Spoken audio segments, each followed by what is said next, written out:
take a shot. Red light, green light. Give me everything you got. Red light.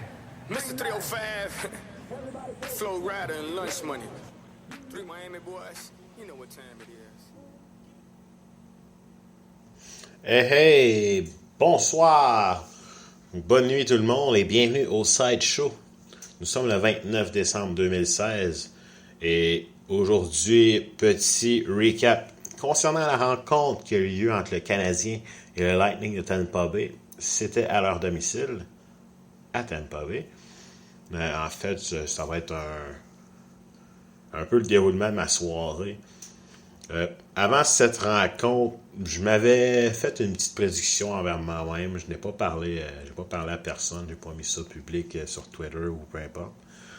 Je me suis dit, ce match-là, ça va être une victoire relativement facile.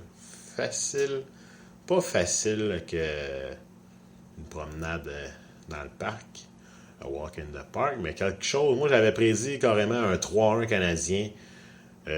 Et cette prédiction, je l'ai eue jusqu'en deuxième période. C'était 3-1. J'ai fait, OK, de toute façon, je vais faire autre chose. Je vais aller m'entraîner. De toute façon, à 3-1, avec un Carey Price dans le filet, après 2 périodes, c'est une victoire presque assurée à 99%. Après ça, je prends mon auto, je m'en vais m'entraîner.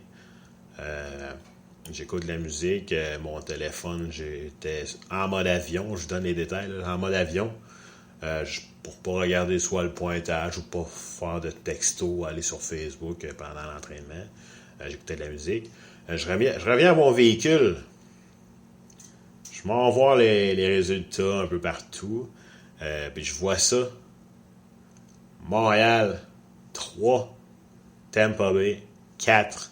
Finale OT. Overtime, prolongation. C'est très difficile de se consoler avec un point dans les circonstances. En fait, c'est une 3e période qui n'a pas été jouée par le Canadien. Je me disais, dans le fond, c'est pas si pire, le Canadien jouait pour moi. Dès que j'ai arrêté de regarder, ils ont arrêté de jouer. Carrément. Tu sais, c'est un point que tu ramasses qui est plate. Là, c'est pas comme un match que tu te fais dominer de A à Z, tu récoltes ton point, tu te dis, au moins on a récolté un point, un bel effort, tout. Mais là, non, pas vraiment un effort, pas soutenu, surtout pas en 3e période.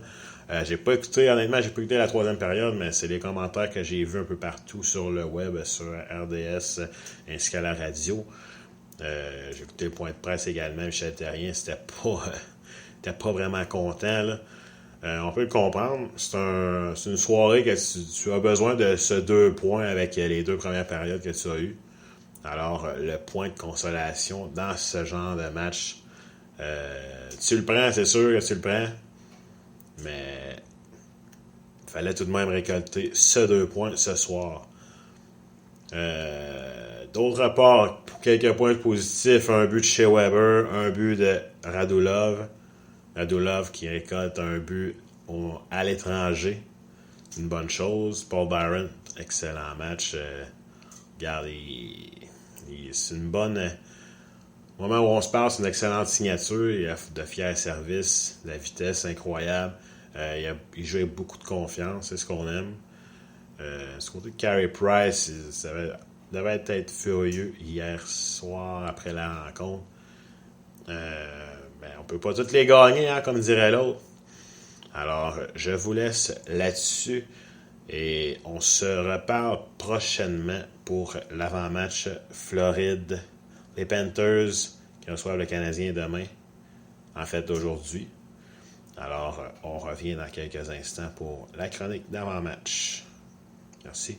Vous écoutiez le Side Show.